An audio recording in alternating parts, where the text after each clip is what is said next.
Welcome to the Stephen Mansfield Podcast.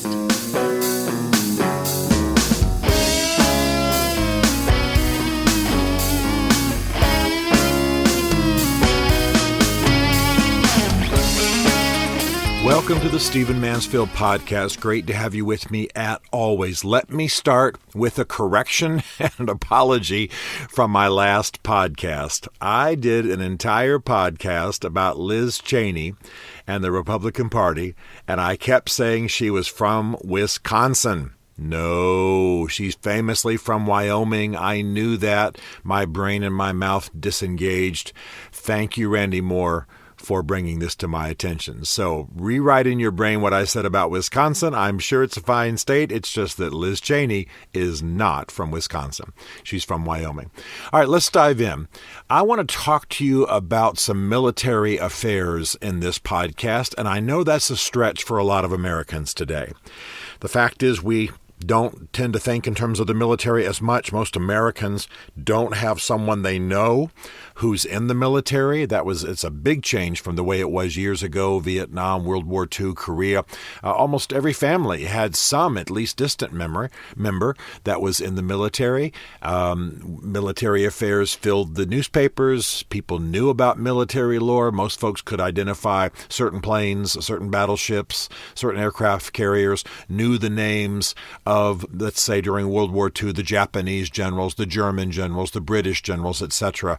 But that, of course, has faded. It's the downside of a good thing, which is that we have not been at massive wars throughout most of the last generation. I'm a man who's just at the upper level of middle age, and I, didn't even really, there wasn't a draft during my time. There have been some wars, some battles, especially wars of great length like in Afghanistan, but they didn't involve a massive number of Americans. They didn't require knowledge. They didn't fill the headlines every day as happened during World War II.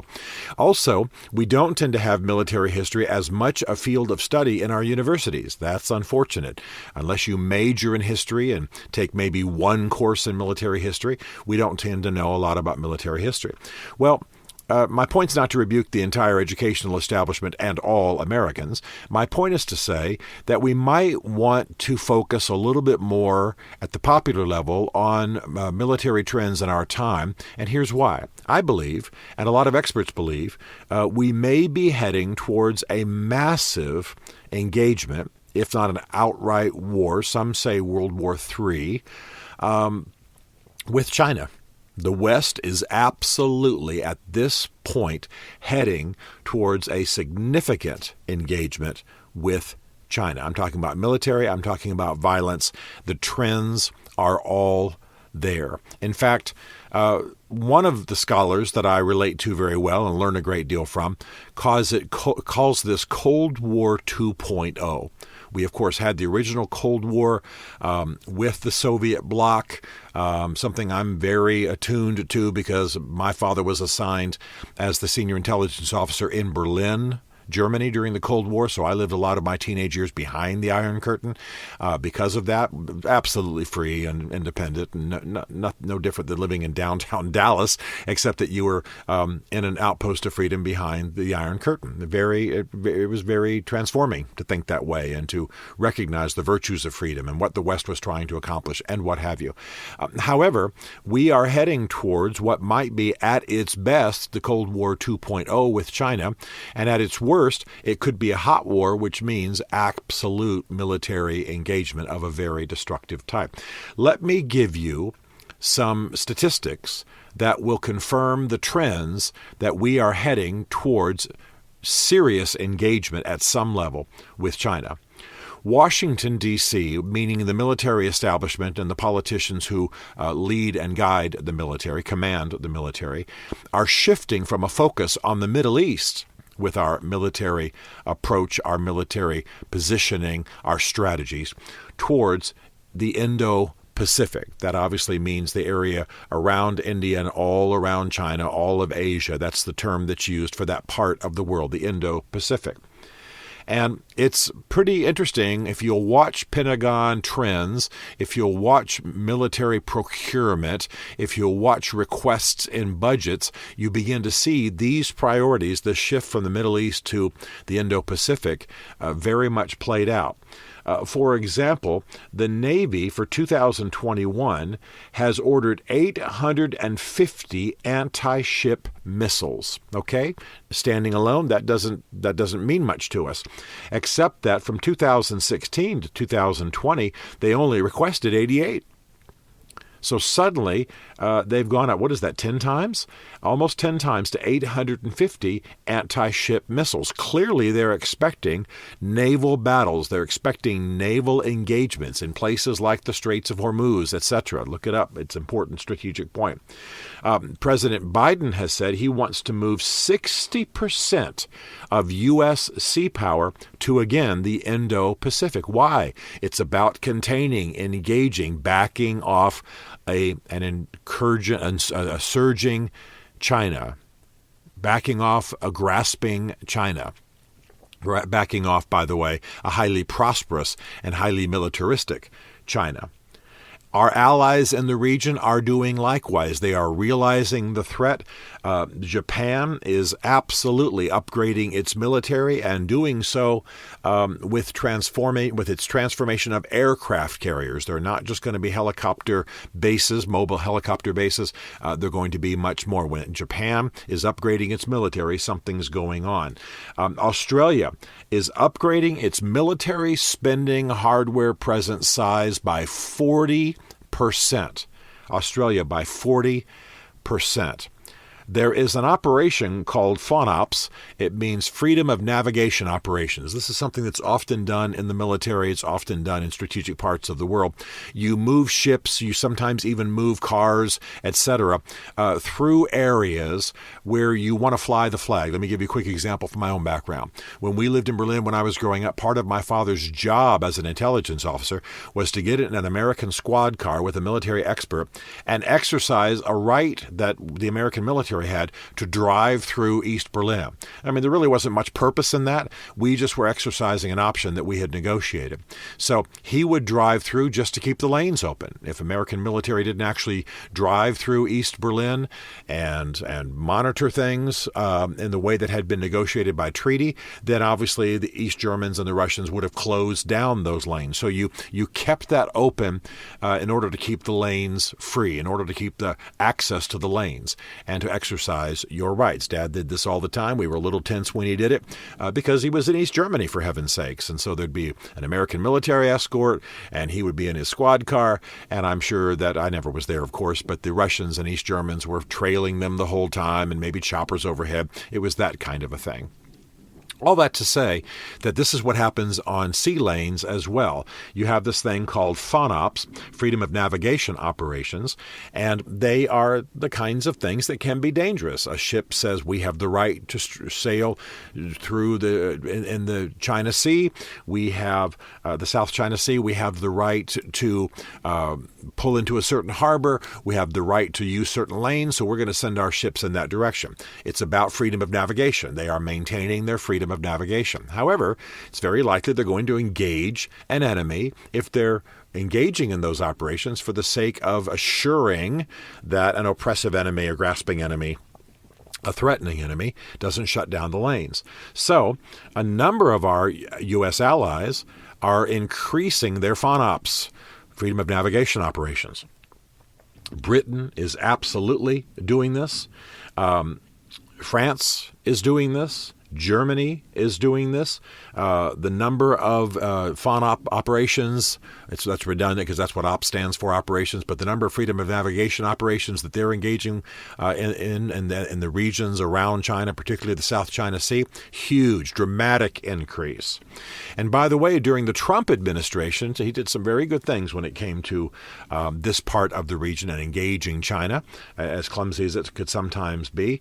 He had developed new treaties, new defense treaties, treaties, new agreements, and operations with India, and believe it or not, with Vietnam. We don't think much of Vietnam as a military ally, but recognizing the threat and wanting to be in the U.S. orbit, so to speak, and maybe beyond that, India and Vietnam have both become U.S. allies in this direction. And of course, in that part of the world, the real linchpin, the place to watch, is Taiwan. As you know, Taiwan is an independent island right near China. The U.S. helps protect China. The Obama administration spent $12 billion giving military hardware to Taiwan. I think I just said that the U.S. military protects China. No, obviously I meant Taiwan. But all that to say, Taiwan's the issue. In fact, one scholar, the same scholar that I pay attention to, says that Taiwan is this generation's West Berlin. They used to call Berlin the Outpost of Freedom. Our movie theater on Post was called the Outpost. And so this Taiwan is this generation's West Berlin. It's the free island, the democratic island, right next to essentially communist China that is being threatened. It just drives China crazy that Taiwan is independent. The U.S. supports it. And the current premier of China has made it very clear that he intends to take Taiwan. He's made it very, very clear. Now, here's part of the problem. The U.S. Navy has approximately 298 ships. I'm sure naval experts will tell me, well, that includes this, that doesn't include that. But that's the number that's used in Pentagon conferences that I've attended and podcasts by military experts, 298 ships. But they're spread around the world. China has 350 ships, and they all stay close to home. You know, they're not off the coast of San Francisco or what have you for the most part. They stay close to home. So they've got almost 100 more ships. Well, really 52 more ships, but they're all packed in around defending China and being that threatening force in the South China Sea that is what's moving Western powers to engage in freedom of navigation operations and what have you. Now, this state of the Navy is a concern, not only because we have fewer ships and they're spread all over the world, whereas China is concentrated right around its borders and its seas, but it's a dramatic decrease from what we've had before. During the Reagan administration, we had 594 ships. That's almost 300 more ships than we have now. And President Biden has said he wants to flatline defense spending. Now, whenever an idiot like me starts talking about military lore, I start getting phone calls from my buddies who are in the military. I have lots of them, obviously, living in D.C. and being a military brat and, writing some of the things that I've done and having been embedded with U.S. troops in Iraq and what have you. And they start to educate me, which I welcome. And they start to say, well, we don't need as many ships because our ships are more ambidextrous and they can do more things. And we're supported by greater air power. And we've got satellite technology that helps us be more strategic and pinpoint, and et cetera. And I understand all that. At the same time, all I'm saying is the Chinese have more ships concentrated right strategically where it needs to be to protect their homeland and cause hassles in the South China Sea and areas in the Indo-Pacific. The U.S. has 300 less ships than it had not too long ago, and President Biden doesn't plan to increase military spending. So all of this indicates that we are heading towards tensions of a military type with China. They are on the move. They want Taiwan.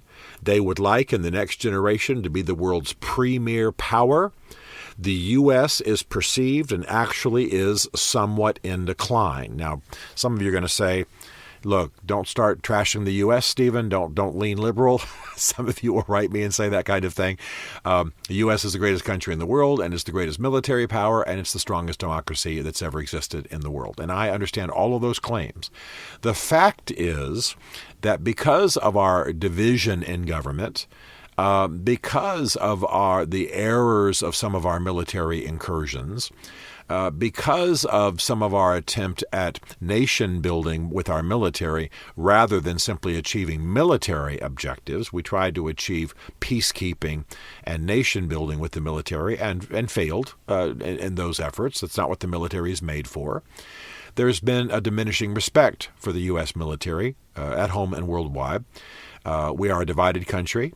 We have this flip-flopping government. You have Trump taking things to one extreme. You then have Biden going the exact opposite extreme. Imagine being a diplomat from a foreign country trying to relate to the U.S. In the last, let's say, half a decade. I mean, where are you? Where are you on China? Where are you on this? How are you working that? Do you like NATO? Do you not like NATO? Do you hate Germany? Are you mad at Canada? Are you going to defund things you've been funding for years, or all of the international concords and concordats and treaties is the U.S. abandoning them? What's going on? And what about climate change? Are you in? Are you out? It's very hard to follow what we're doing, and we're becoming a little bit of a laughingstock internationally. Well, this kind of thing only emboldens China. Let me just tell you that almost everything we do where there's some embarrassing sign of weakness and disarray emboldens our enemies. January 6th emboldened our enemies. A bunch of middle-aged, angry people dang near took over the U.S. Capitol. Well, what does that say to China? What are their generals thinking? What about when we crash our planes or our submarines come up under civilian ships? What about that? What about when we can't get our stuff together? What about when we find out that there are basically street gangs moving into the ranks of the American military and maintaining their gang affiliations? What about all that? You can be sure that there's not anything I know that China doesn't know, and much, much, much more. They're spying on us, watching us constantly. And our military presence, our political presence in the world, our mission in the world has been unstable, questionable, in doubt. And they're watching. Now our military hardware is trailing theirs, is less strategically deployed. Our allies are stepping up. That's a good thing, but in ways that could well bring us into conflict with China.